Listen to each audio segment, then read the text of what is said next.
Greetings, everybody. Welcome to another edition of the Heroes Peak podcast. It is our first 2024.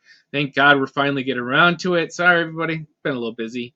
But with us today, I have special guests. Of course, we have James, our number one, number two. How you doing, James? Good. Also, the reigning 3-point champion. I beat both Steph and what's her name? Sabrina? Sabrina. Wasn't it Sabrina? Yeah, Sabrina. I beat both Steph and Sabrina at the All-Star. They just didn't show it. 3-point champ. They didn't show it. TNT screwed it up like they screwed up the whole programming that night. All right. Well, and we have a special guest today for our review of Echo. It's Amy. How you doing, Amy? Hey, how are you guys? Thanks for having me on the show. Oh, we love having guests. Overdue. Can you tell everybody a little bit about your geekdom and why you wanted to be on for this episode? Well, I mean, my geekdom comes from the fact that, I've been reading all these comics since I was a little girl, too. I was that kid, and to see the way that, the MCU universe has developed over time, it's, you learn to accept certain things because then you're like, okay, you know what? It is what it is. Let me enjoy this separately for what it is. This is not the comics. Absolutely. But not only because of that aspect, but as far as, this particular series, it's also because I am, indigenous. Also, I am Latina and indigenous, Native American from the North and the South. The tribe that I belong to is mostly Quechua and Mexica, but, now I'm also reconnecting with my northern roots. So that's a whole story in itself. And I am also Choctaw and Chiricahua Apache. Wow. So for me to be able to see like one of my tribes represented on the big screen, it's a beautiful thing, but in certain aspects it's also been very, very disappointing. So I thought it would be fun to talk about this.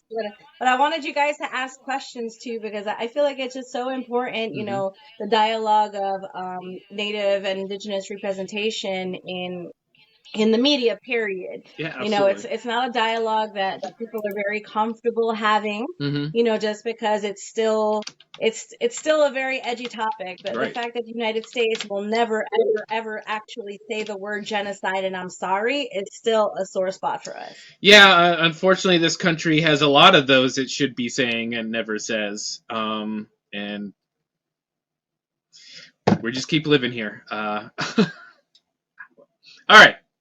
Do we really have a choice at this point? No, not with seeing what the rest of the world is like. It doesn't seem much better everywhere else. I don't know. Mike keeps calling for telling us to move to Canada. I don't know. Yeah. I don't think they want us there, bro. No, I don't think so either. All right. So let's just talk about Echo. We're going to go right into the spoiler fill. This is total spoilers. Before we get started, does anyone want to get out? You've heard of this. You've seen this, right? You know what that is. It is unavoidable. It is your destiny. Is this not why you are here? Do or do not. There is no choice. Knock that shit off. And we're probably a little late on this review, but it's still an important review.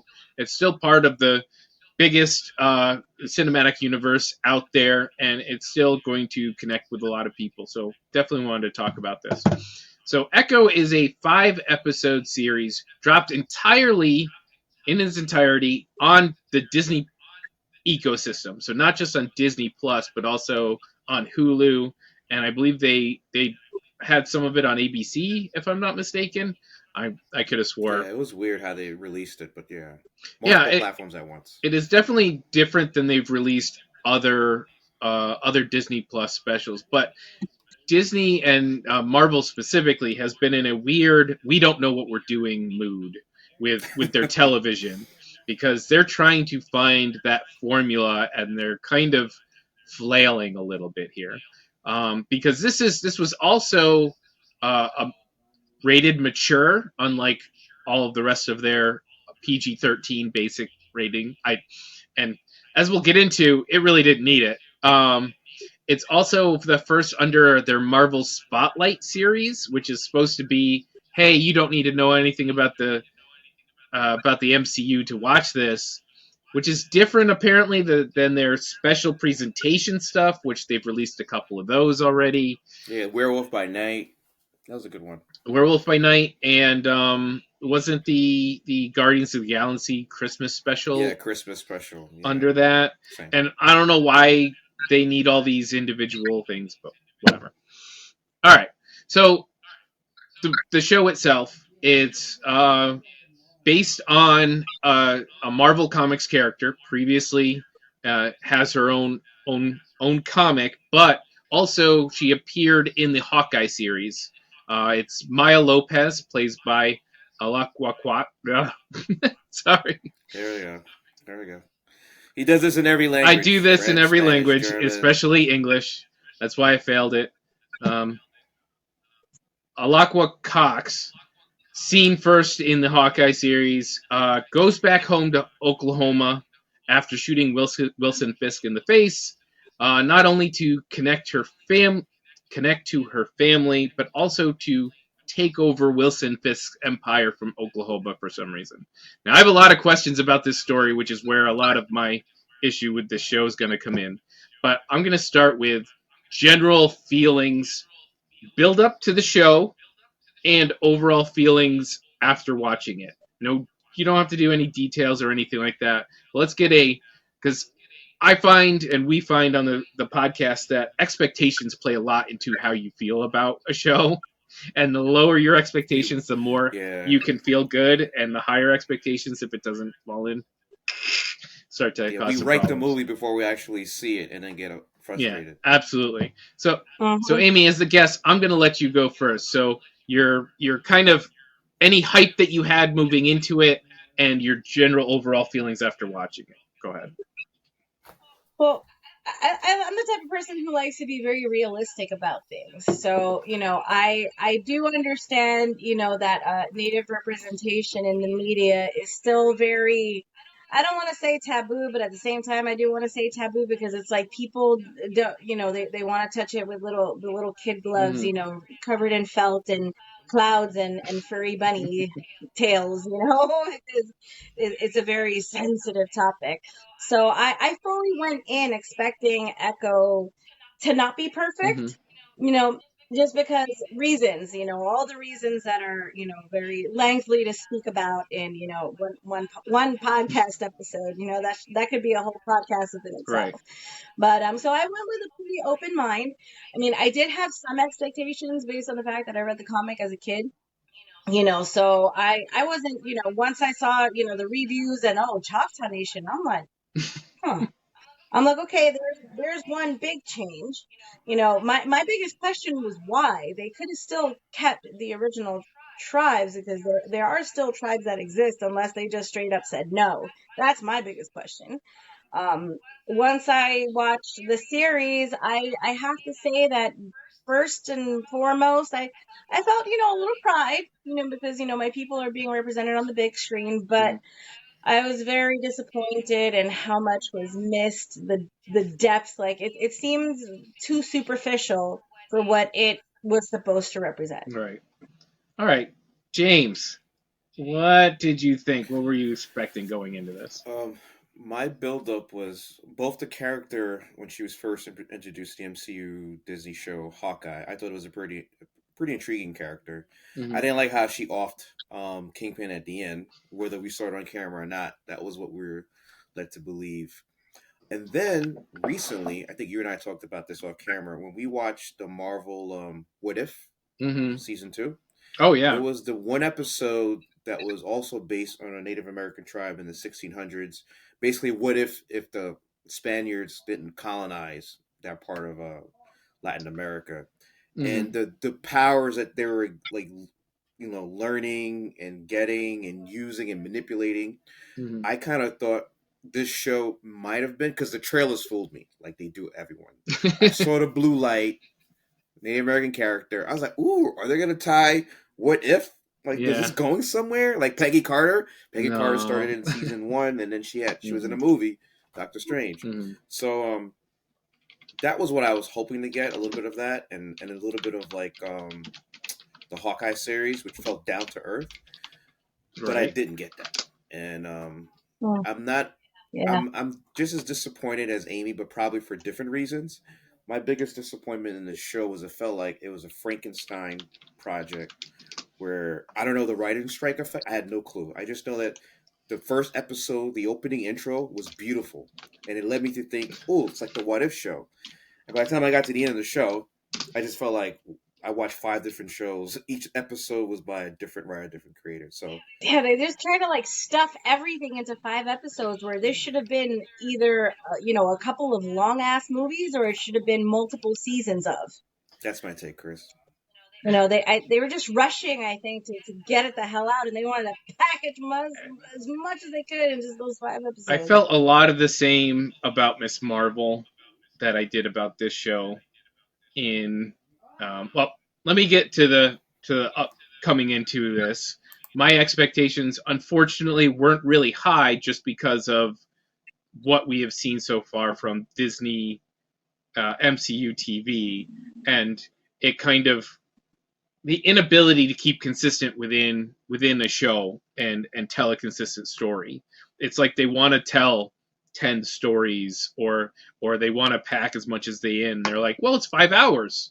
I can fit everything in 5 hours. Well, no, you can't.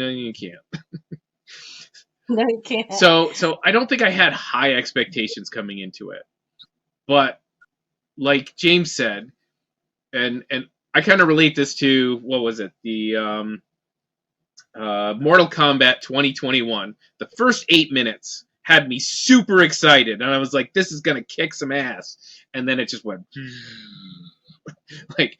And the sad thing is, you can look at it and go, "Okay, this actor did a good job. This fight scene was really well choreographed. This flashback was really well made. This scene, these actors are really killing it." And then you're like, they refuse to let it coalesce into something tangible. The whole idea of bringing back Fisk right away, completely unnecessary. Like, why are we doing that right now? Like, it's the same thing as Miss Marvel. Why are you going back 400 years now? Like, that's she just existed. Let her figure her life out as a teenager, like a Spider-Man movie. Don't fuck around with your past self yet. So I agree with you, both of you, that it was really convoluted, and it was such a mishmash that it failed to do any of the things that I think it had the chance to do. All right. 1,000%, 1,000%. Yeah, I mean, especially, I mean, for me, it was, yes, all of these details that we mentioned as far as, comics versus, what actually was put out there and whatnot. Like, I think even the change in the superpowers, like, it's really supposed to be her being able to mimic the hell out of anybody as opposed to her being an echo of the ancestors. Like, you know what? They were just trying way too hard. They were trying way too hard to, check the boxes, include like this air of mysticism about the Native American culture and the spirituality of it. But what they don't realize that they did was that they actually made it look worse because it looked cheap. It looked totally mainstream.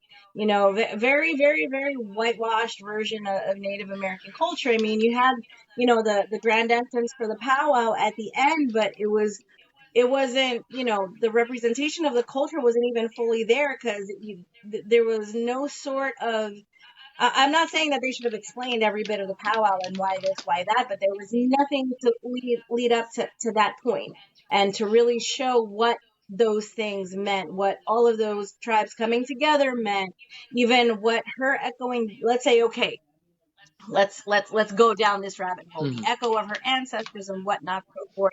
Even her powers as they did exist in this version, it's so vague. Like, do you heal? Do you make people go into their heads? Are you, half, and she can share the power. She can also share the power. Are you half freaking, these guys, like what the hell is it that you are actually doing, All right. they missed a lot of, the significance of the regalia. They missed the significance of why that should have turned out the way it should have. There was usually, because I am part of a tribe, and I know every time you get a new regalia, it's a whole ceremony. There are works that you do, there's studies that you do for this. It's like it just whitewashed You mean everything, and I'm like, when Echo got her red suit from her mom's Her spirit, grandma. grandma's Her spirit, grandma, yeah, yeah, right? from her grandmother. That's yeah. the regalia. Yeah. Okay. So anytime you get a new regalia, it doesn't matter who makes it. You're supposed to you earn those things. There are works that you do to get to those next steps, and just her, fighting with all of her family members, and then seeing her mom in a vision is not works that you do. It was all extremely misrepresented.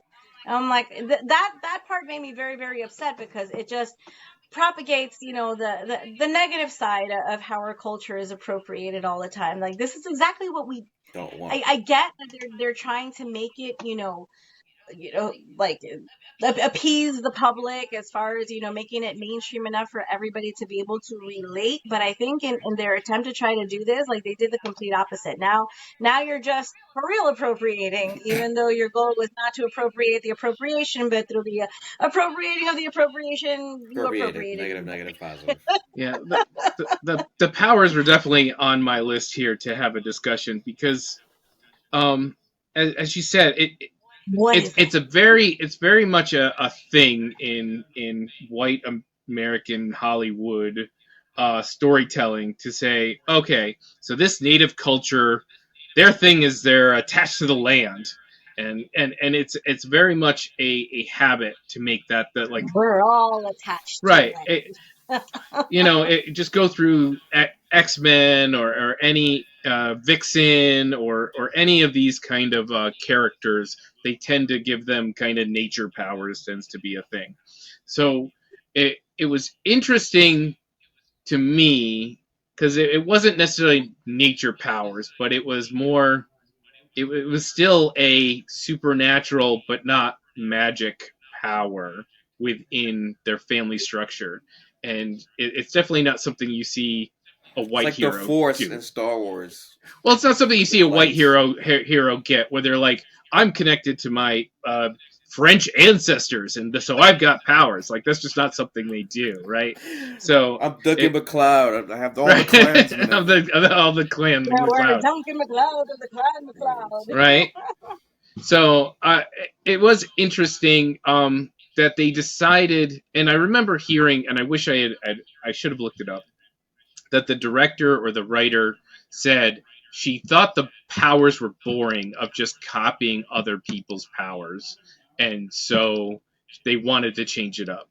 And I, I understand you're moving to a new thing, but it definitely seems to be a habit now that they're willing to kind of shove aside the classic character in their parts to make something out of them instead of saying, okay, well, I want to make a new character like they did in the animation, which they made a new character with new powers.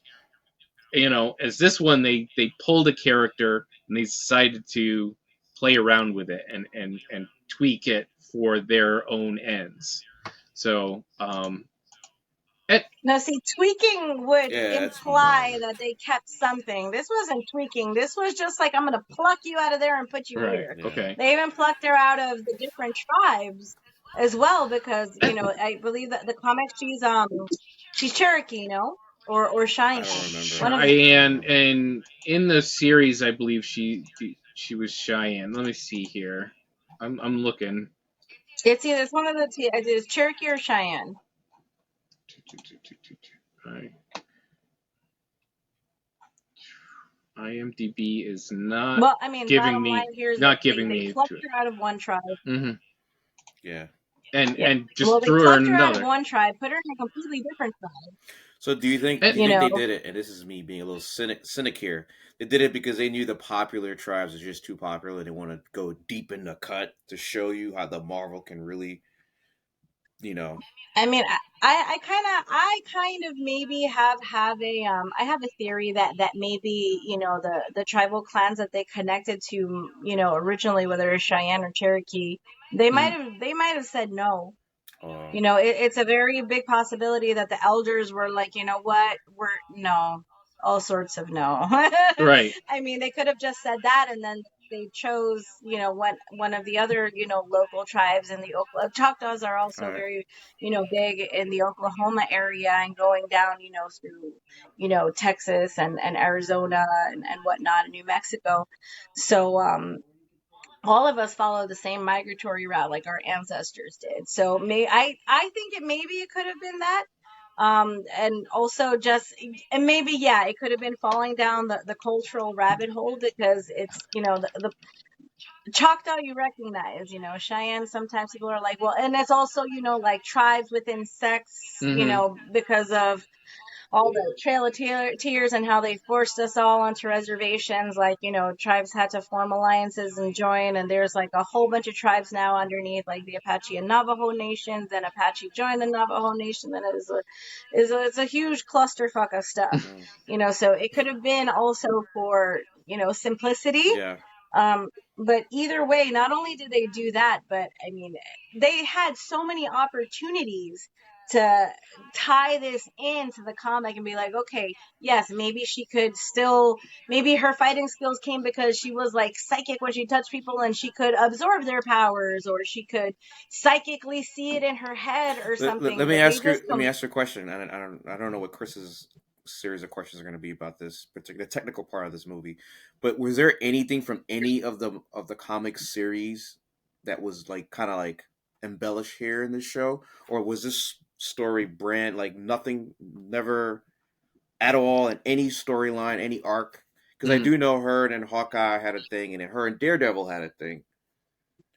Hence the Wilson Fisk connection. But I was just curious, was there anything at all from, because I've never read the whole comic series, that was kind of like remade here in any part of this show other than her name? I mean, shoot, I mean, some of that, like the general family drama, the discord was all there. That's part of her original origin story. But there's discord in every family. That's like not even a very I specific got you. thing. Right. Okay. Go ahead, Chris. Yeah, I to be more, about this show specific, is that her powers weren't even defined.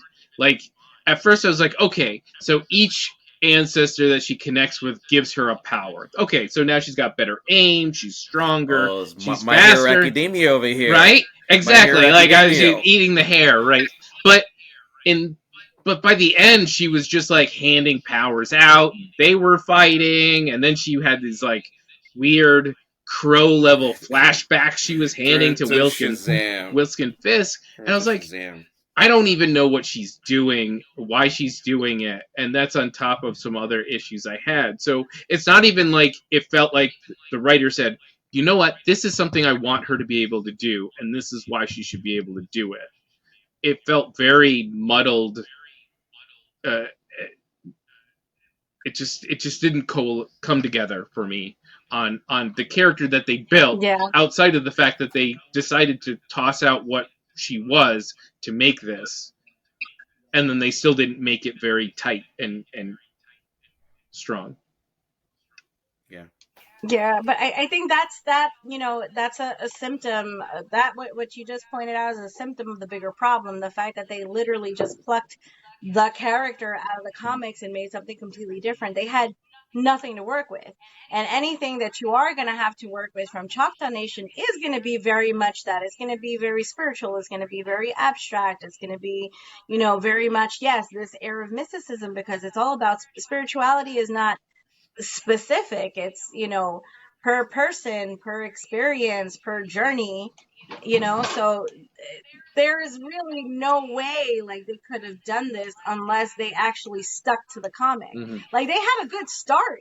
It had a great start because, okay, that's where she learned her martial arts. You know, she was born like this. There was something about her where, you know, maybe her senses were heightened and everything else because she was born this way. No, they had such a good in.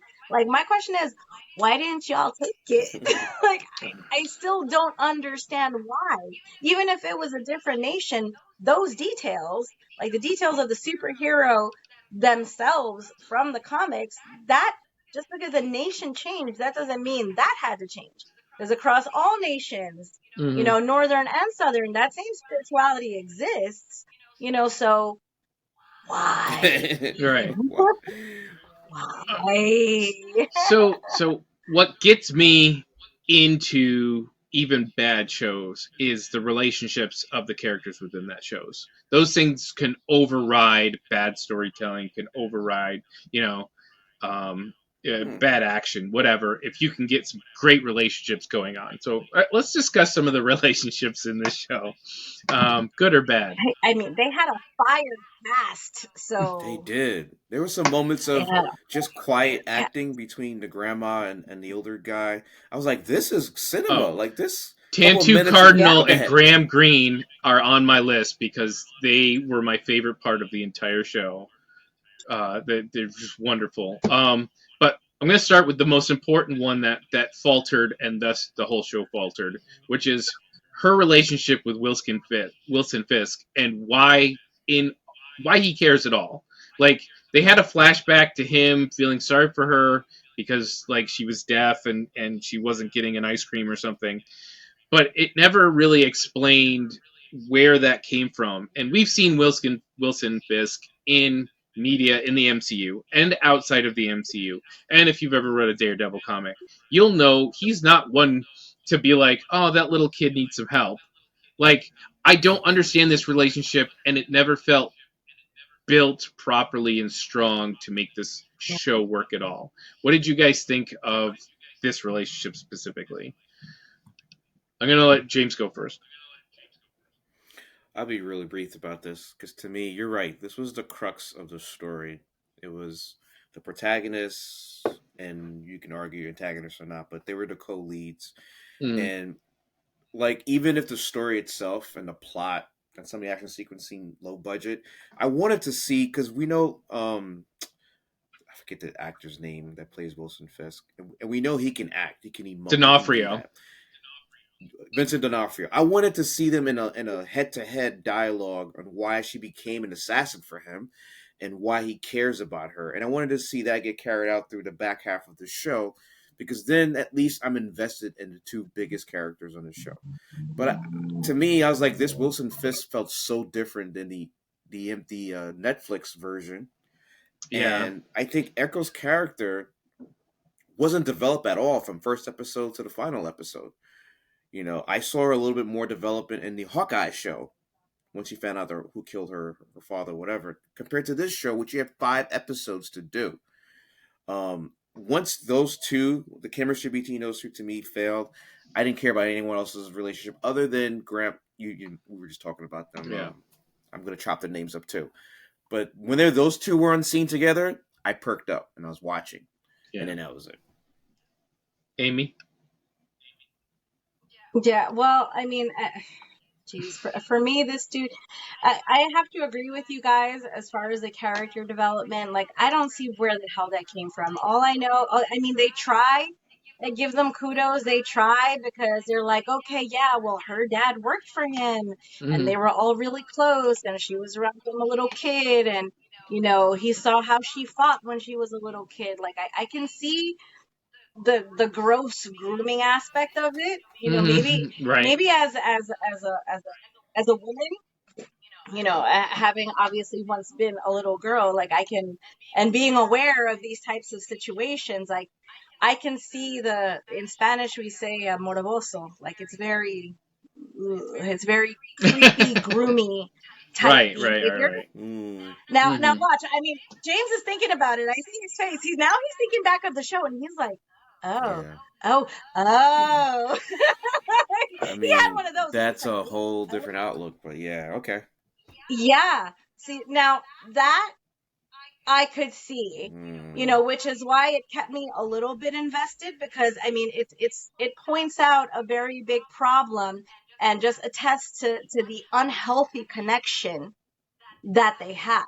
Correct. You know what I I mean? can see that So being that, I mean, it puts a whole other level of grossness to that it, would be which Right. Disney I mature. That would have deserved a Disney mature rating there. Well, that's why I think it was rated the way it uh, was, because these elements are very, all right. Can I bring up? Can I difficult to discuss with.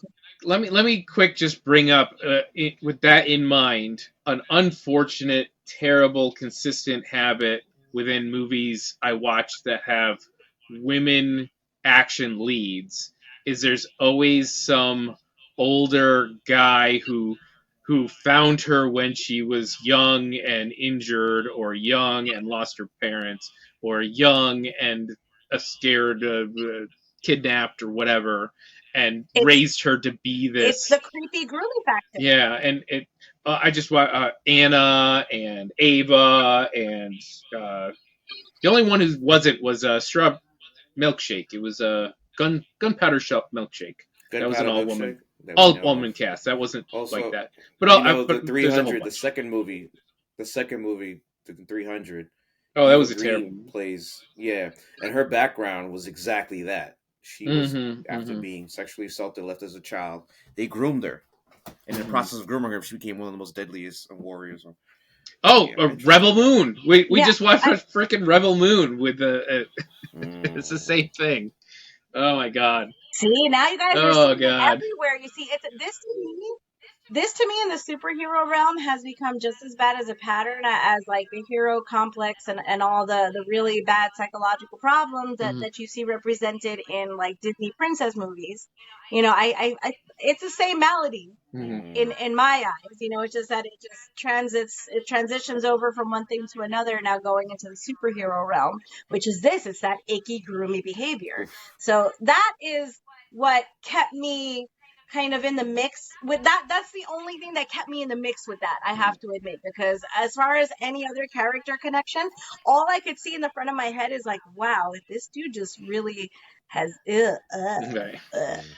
The the other relationship that probably could have saved this for me would be if they actually, her cousin Bonnie, the cousin character, that was the first thing that Yeah. happened was she was in town, and the two kind of yeah, had this like weird, like, oh, something's weird, like they had a weird connection, and I'm like, oh, okay, so you're gonna build her lost connection to her family and her past through this cousin character. This is gonna be great. yeah, They're these two, nope, and nothing. They get kidnapped together, nothing. and nothing.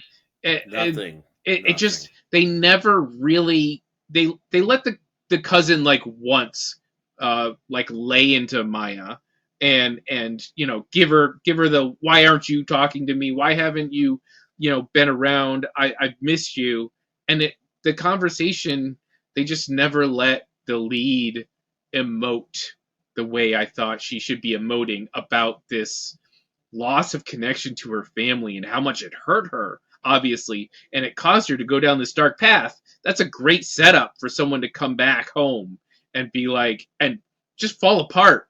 Like, give me a scene where the main character falls apart. That's important for her to and how much she misses this.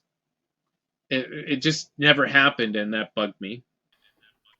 Yeah, I I mean agree, that man. that's Go ahead, also Ian. a bigger part of my problem with all of this. It's that huge disconnect, because I mean just being an indigenous person myself, and having been disconnected like I was the majority of my life, and then now as an adult reconnecting, it's such a powerful journey, and it's a complex journey, and it's a hugely emotional journey, and that's coming from someone who's actually had to do it.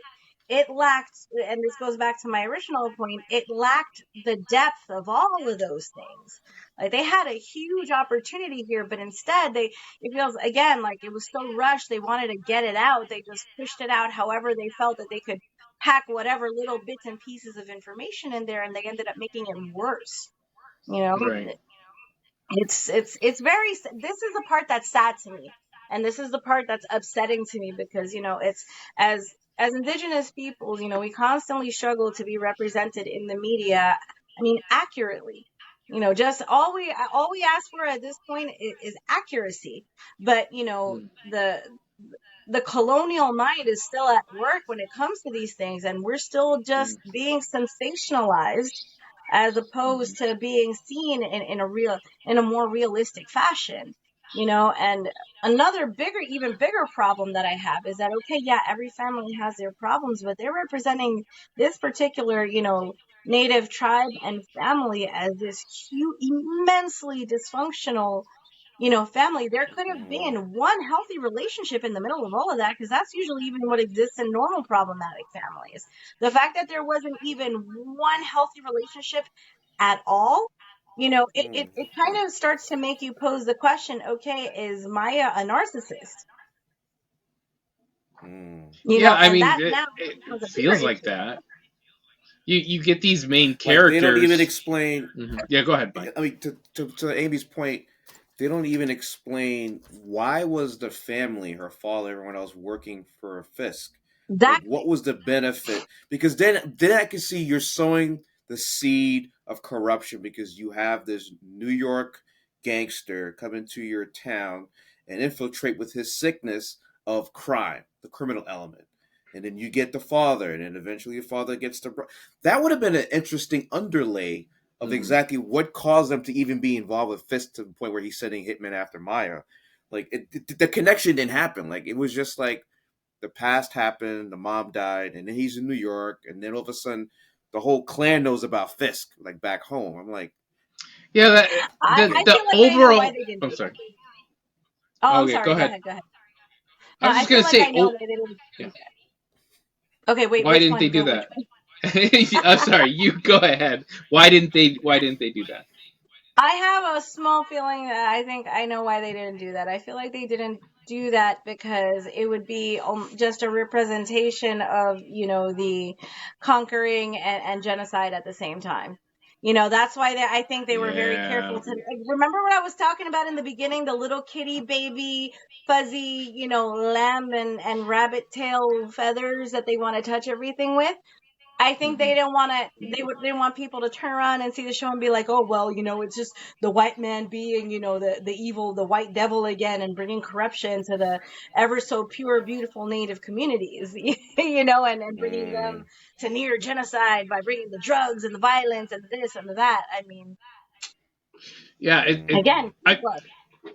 I'm gonna relate this to something we saw one Disney property, which was Miss Marvel, and their representation of what happened when the Pakistani India, that whole split. India. Yeah, and what you see it happening, but you don't see causes. You don't see British soldiers. You don't see any of that. And go to RRR, which we watched recently, which is made by someone on the other side, not a white guy, right? And them showing the literal evil British man, How brutal that was. brutal, right? The perspective, even though you're watching something in similar time periods, the people who make such a difference about what they're willing to show and what they want to show, you know. And it's the same thing here, like you were saying, Amy, is they're willing to say something bad happened, but they're not willing to really go into it. They don't really want to Yep. make you think about the bad all that much and Yeah, who and caused and this again is the bigger problem. It's what I mentioned in the it. Mm, beginning. It's like, the US as a country wants to be like, tears, there. We're so sorry for the experience that you had. No, no, no, no, no, no. How mm, about, we're sorry for bringing your people to near genocide? That was our freaking bad. That mm, there's a very big difference. And even in the mainstream, and this is again part of the reason why this upsets me so much, is still be in touch with kid gloves. Even in a fictional, not even in a fictional movie, do they want to represent what these real problems are and what's still happening on our reservations today. That was implied. happens every single day, all the time on our reservations. There's not enough funding for policing, for medical care, for look how she had to get this blood out. That is also just very lightly touched upon. They had to call a vet. All of these things are real problems that our people are living with on reservations, and it's upsetting to see, like, okay, well, y'all are still touching this with kid gloves. Meanwhile, everybody sees the truth now. You just got to let it come out your mouths. You know what I mean? It's this, that part is extremely upsetting. Yeah, and someone could say, well, this is superheroes, this is Marvel. This is not where the place for it. But if do you remember watching Watchmen, the television series, James? Do you remember how that Yeah, HBO. opened Yeah. and how visceral it was to Oh see? yeah, I remember. I was at Comic Con when it was even before HBO had released it, and we were in a full of international nerds. Mhm. However, the nerddom was not ready to see the Tulsa, Oklahoma massacre shown the way HBO showed it, because I could just feel people's souls were leaving the room. Like, what are we watching? Where's the humor? Where's the? I'm like, no, you're watching what really happened, and I'm surprised that they're showing it like this. But if you're gonna go And it was not even applause at the end. It was just like people were kind of shocked. A handful of us stood up and clapped, but we're not ready for that. The average nerd is not ready for the proper depiction of things that would not make them feel comfortable with themselves if they happen to be of a certain gender and racial type. but Why if do you you're think going to Avatar is so popular? right, What happened? Why What do you happened? think Avatar is so Avatar. popular? Because it's so Oh, so removed, that they can Hmm. make similes. But God, they here, keeps this pumping is out so $2 billion. real people, real Hmm. tribes, real nations, real stolen land. Real problems. It's not on some freaking planet elsewhere. That's why people gravitated to movies like Avatar so much, because there's still that Hmm. element of, oh, this isn't real. This is really real. But if Yeah, you're gonna slap an R on this, if you're gonna say this is mature, you can't do mature. that and then say, well, this is Disney. You really can't do that kind of stuff. No, you're telling me this is the next level up. You're telling me you're prepared, or is this just so To you go can do a blood? Is this just so you can do a blood splatter? Well, then it's not R. It's not mature. Yeah, This is it's a blood it's splatter. just a blood splatter. That's nothing that the average 12-year-old hasn't seen. Don't tell me it's mature and then avoid real topics, real drama that can drive an audience and connect an audience to this character and to her experience. And that would have made it a million times better, because that's what we all want. We want to connect. We and some of us, okay, it's shocking, but we learn things and we can connect in different ways and we can try to understand new people and other experiences, and those are important There things you go. we You can said it. do with Learn things and our connect. media. And it's a thing to do with your media. It's important because you can't. Okay, let's not get into education reform in the United States. Okay, let's go on. Let's talk about fun stuff like action fights. What did you guys think of the action Yeah. set pieces within this show? Let, I know I'm let Amy go switching gears first. really quick.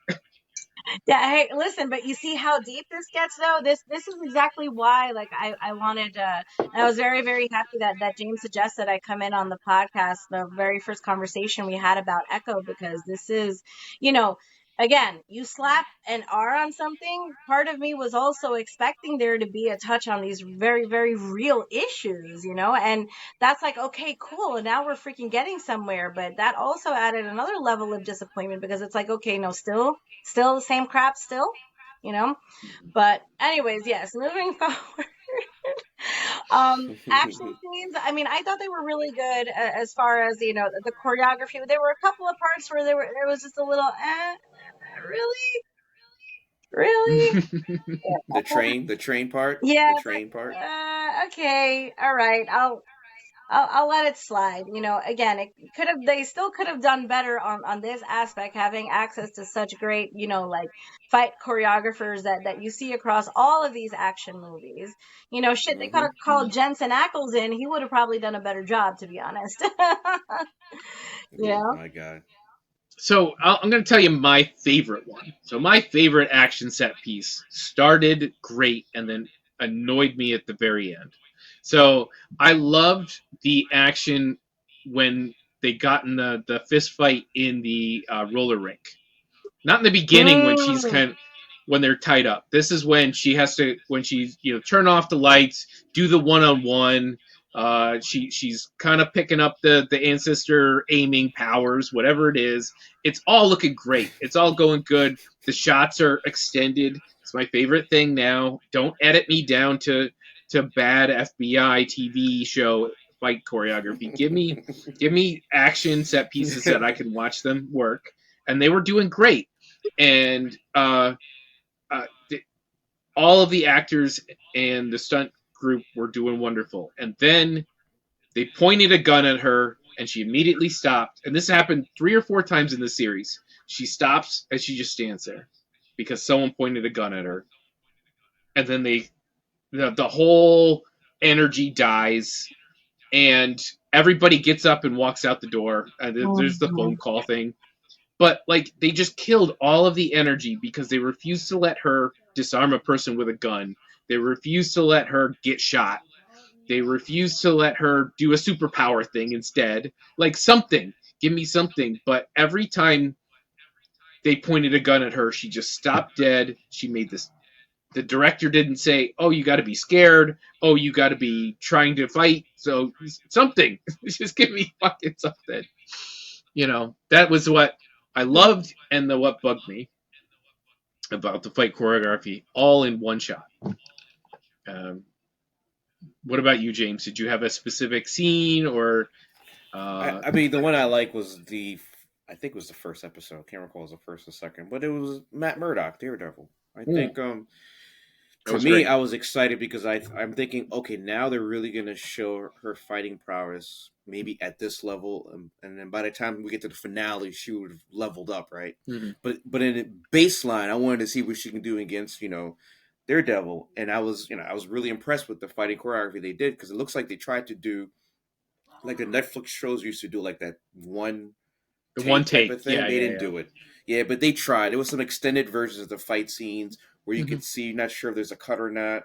And then there another arena clearly is a cut. Mm-hmm. So I really enjoyed that, and I thought I'd see a lot more of that throughout the Nope. show. And that's Yeah, not what happened. Again, it felt like whoever directed that episode got his check and was and never bounced. he was That's it. and bounced. And then there's a whole new set of directors that came in with their different fight team and choreographies and like had no clue what happened in that episode. Mm-hmm. Disjointed. Yeah, Yeah, no, I have to agree with disjointed. James on that. Yeah, that Mm-hmm. scene was my favorite also. And then I expected to see it get so much like, oh my God, by the end, this is going to be so much more badass. Like, she's going to be Bruce Lee and Jean-Claude Van Damme in freaking one. Right. And then, Which is good. uh, like, Yeah. that was I it. think. Like, super, a hand in the light power and I Light exercise powers. you of your demons. Like, She exercised Wilson. Well, I and mean, that's that's the thing The exactly is Crow. you pick up someone with that kind of talent, that kind of physicality, and you consistently don't use it after once or twice, and you don't let them improve. You don't let them go full superhero. Like of all shows, Stargirl. Like Stargirl has these great wire working type superhero fights, and Marvel like kind of refuses to do it to let them get a little funky. And the Marvels had a little bit of this, which was like the first one, um, their first fight. They got to do some of that, and I wanted to see that in this show. I think she's the perfect character too. Hey, I'm getting these surprise powers out of nowhere. I don't know where they're coming from yet, but now all of a sudden I can jump higher. Now all of a sudden I can hit harder. Now all of a sudden I can see through walls. I don't know.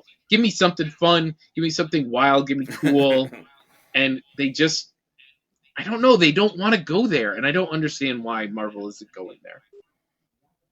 Oh, I think that is a bigger question, and that just it goes across, you know, different movies. It's not just necessarily this one movie. So that I think that's a bigger podcast question. like general Yeah, podcast question. absolutely, absolutely. All right, so I guess we'll give a grade for this, and then we'll have a you can. I just have one question at least. I want Amy to answer for me before Okay. she heads out. Okay, so let's grade this show. Echo, 5 episodes. James, what'd you think? I vacillated since I saw the show, and as I was listening to Amy and you, my grade was actually teetering more than I thought. Um, when I first finished the show, in my head, I was giving it a C plus. Mm-hmm. Then it dropped down to C minus, and then listening to you two guys, I think I'm going to keep it at an even C. Okay. Um, there's some good points that you made about the Wilson Fisk connection and how that faltered. That was dragging my grade. But then when we started talking about the action sequences, I'm like, this was better than everything in Secret Invasion. This was Absolutely. better Well, than we're not most of Secret Invasions. like why I'm being harsh in this show in a vacuum when I have to look at it the way I grade all these shows, right? And That's I just be true. personally upset with it. So I can't give it a C minus. Okay. But it doesn't get a C plus, so I'm sticking with a C. All that to tell you, my grade is a C. All right, Amy. What do you got? See, now I think that this is hard to grade just on one grade, so I'm gonna do like teachers do, and I'm gonna grade it in different ways. Like as far Okay. as All right. action, I want to give it like a solid. I want to give it a solid B because it could have had a little more. You know, it could have had a little less of other things that would have brought it up to like a B plus or like an A minus. So action wise, I want to give it a solid B. You know, when it came to character development, I'm sorry, it's just that's just getting a serious like a D minus for me. It's a D minus. I mean, nothing was really begun or completed properly. Yeah, exactly. Oh yeah, they're just gonna. Yeah, you know what? I'll give it an incomplete. There you go, because They for never you even to have a finished. grade, you have to actually finish it. So yeah, we're gonna give on character development and just overall characters. Period. I give it an incomplete. Like there's no way to know. There's just no All way right. to know. As far as cultural representation, this was something that was really really upsetting to me, but because of the fact that there is representation, period, and at this point it's a really big deal for our nations and our people. Like I'll give it a C plus, because they tried. They tried.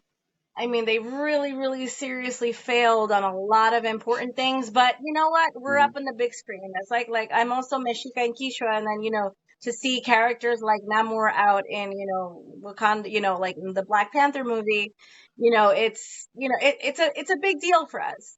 It's a really big deal for us for our kids and the younger generation to be seeing representations of our real culture and like our real history like up on the big screen is something for the younger generation to relate to, which is not something that we had growing up at all. We were the dirty Indians growing up. They would cut and burn off our hair, and then do all sorts of messed up things. So because of all of those things, I'll still give it a C plus in that regard as far as cultural and cultural representation.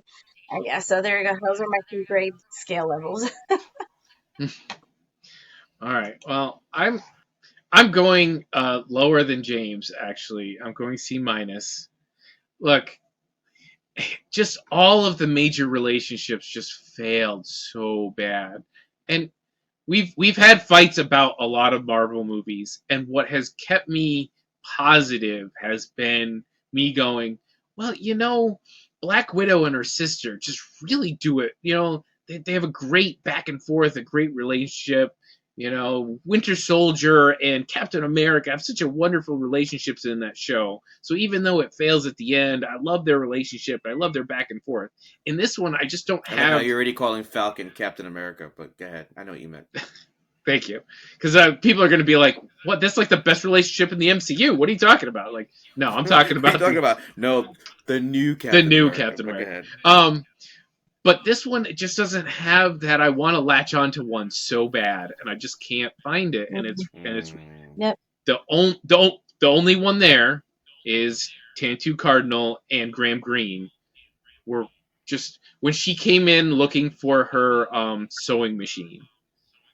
I love that scene. It's just so small, and she's like so mad at him, but just doesn't want to be mad at him. And then he disappears, and then he comes back and he goes, "Yeah, I fixed it for you, and I never sold it."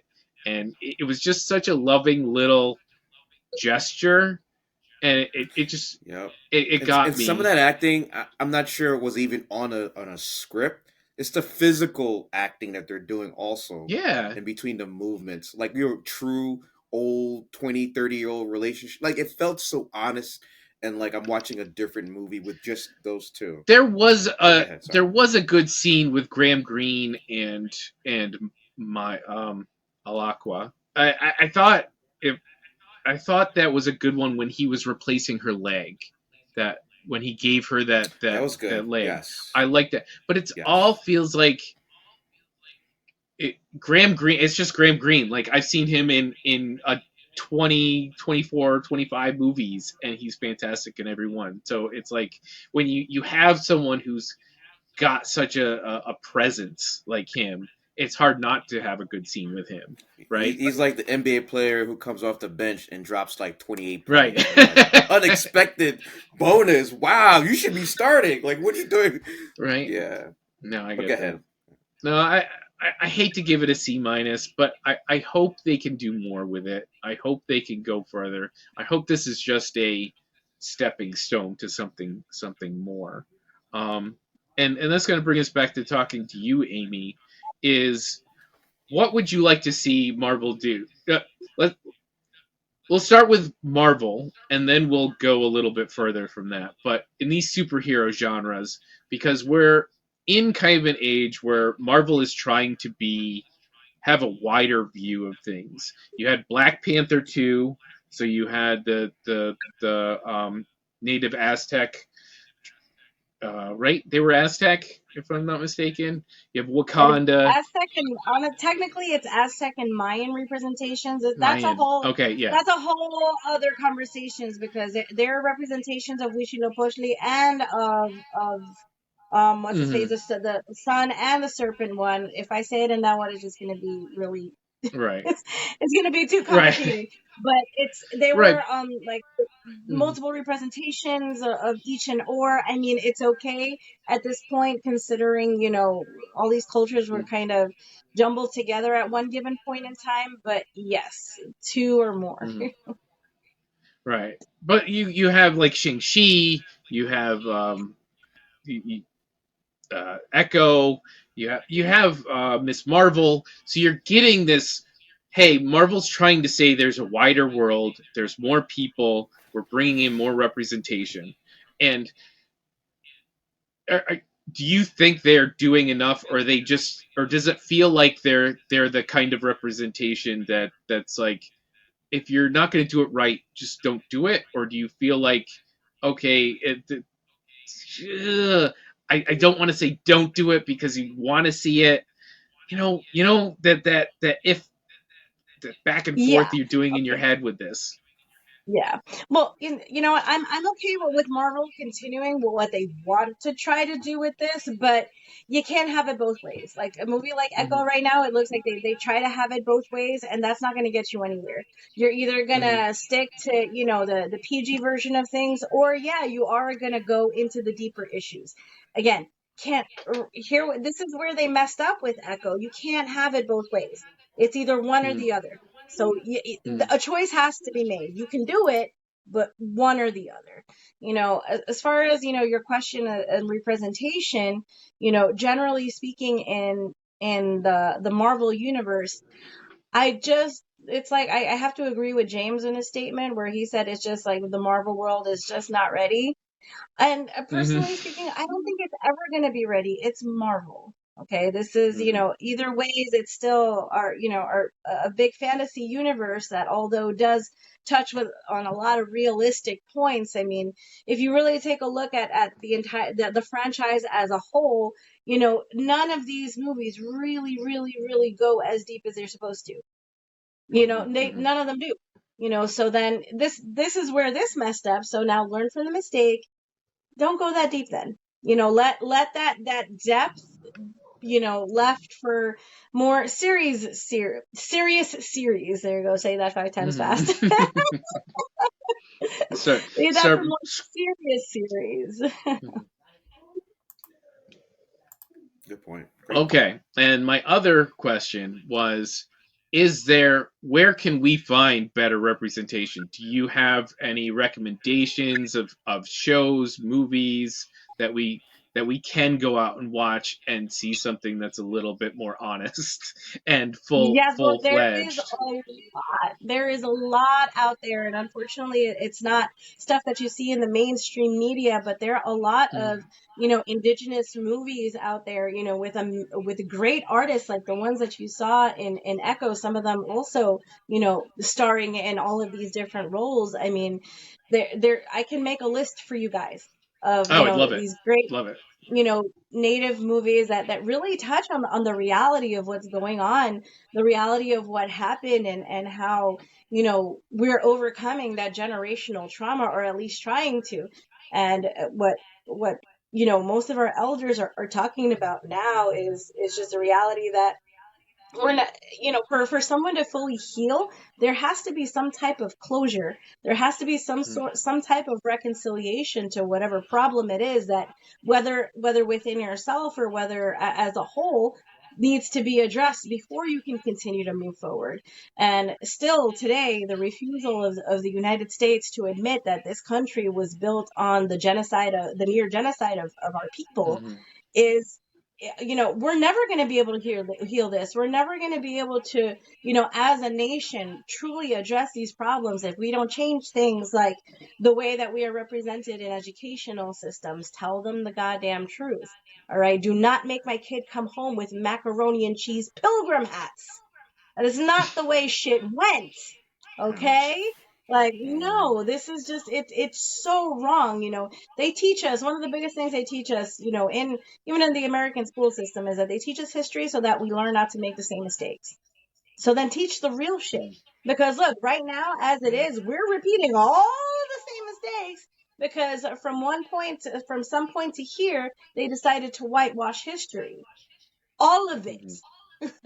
Literally. Yeah, Literally. All so of much of the unfortunate discourse we're having right now in our political system seems to be built on so much just misinformation and just refusal Misinformation. to accept or to be curious enough to find more honest information.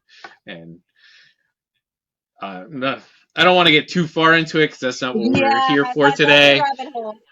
That's a All right. rabbit hole. But I would getting back to your, question. I would be Mm, really, really happy to put together a list of, like of movies that really That would be represent the awesome. indigenous culture, our tribes. Some Great. of them are comedies, because we don't live super serious, mm, Zen with the trees constantly lives either. We're normal people, mm, with normal mm. problems and normal comedy in our lives also. So I'd be happy to share that list with you guys. Maybe if you guys, That'd be have a awesome. blog, you have your websites, your social media, please do post And we'll across post it. social Yeah. media, spread the word Hmm. like, hey, you know what? You really want to see some native and indigenous representation. Like, these are movies by and for indigenous artists, indigenous directors, and have really integrate with the tribes to make sure that that representation is accurate and it's fair. So totally happy to do that. Oh, we love it. Perfect. We Thank love you. to hear it, and we love to pass on uh, recommendations for everybody to get more out of their media than just 2 hours of sleep. And before Chris ends, Amy, where can people find your social media if they enjoyed your feedback and insight on this particular Oh yeah, podcast? absolutely. My Instagram is Amy underscore Nashoa Quetzali. Nashoa Quetzali is my native name. That's my real name. Amy is my government name. I know it's hard to spell out, but I'll share it with you guys, and please feel free to, share it across your social media also. And thank you for James for touching upon that. Actually, a good friend of mine, Elena, we're trying to put together a podcast of our own, to address a lot of, indigenous and Latino, because we're both Latino and indigenous, just to Mm-hmm. kind of address the truth about a lot of things that are going on in our nations with our people, and and to call out a lot of people who claim to be activists but are still doing a lot of detriment to our communities. So that's up and coming too. I'll be sharing that stuff. So thank you so much for mentioning my social media. And yeah, I'll be Looking forward to chatting it. with you guys too as we move along with our project. And All right, we'll Chris. share that along when it comes to us. We'll pass it right out there, give everybody access. And thank you again for joining us. Thanks, James, for joining. And everybody, you can always find us on our social medias. I now actually opened a Blue Sky account because in case Twitter implodes with red pills I and can't keep up right wing anymore. I accounts. can't. I can't keep up with all of this. No, Well, no. luckily I got at Heroes Peak at Blue Sky, so it's at Heroes Peak again wherever you go on all social media: Instagram, Twitter, Blue Sky, TikTok, and TikTok, wherever the kids are Facebook, today. Facebook, that old Spotify, one, Apple, that whole thing. But Facebook, MySpace, MySpace, Oh wow, MySpace, MySpace. just. AOL.com. All right, everybody. You all have a wonderful week, and I had a great time. This was a lot of fun, and I love talking about it. Even though it didn't meet our expectations, it created a great conversation and gives It us created conversation. Great great dialogue, time to. absolutely. Mhm. All right, everybody, have a great night. I'll see you later. Later, everybody. Thank you. Hey, Indigo made the beat.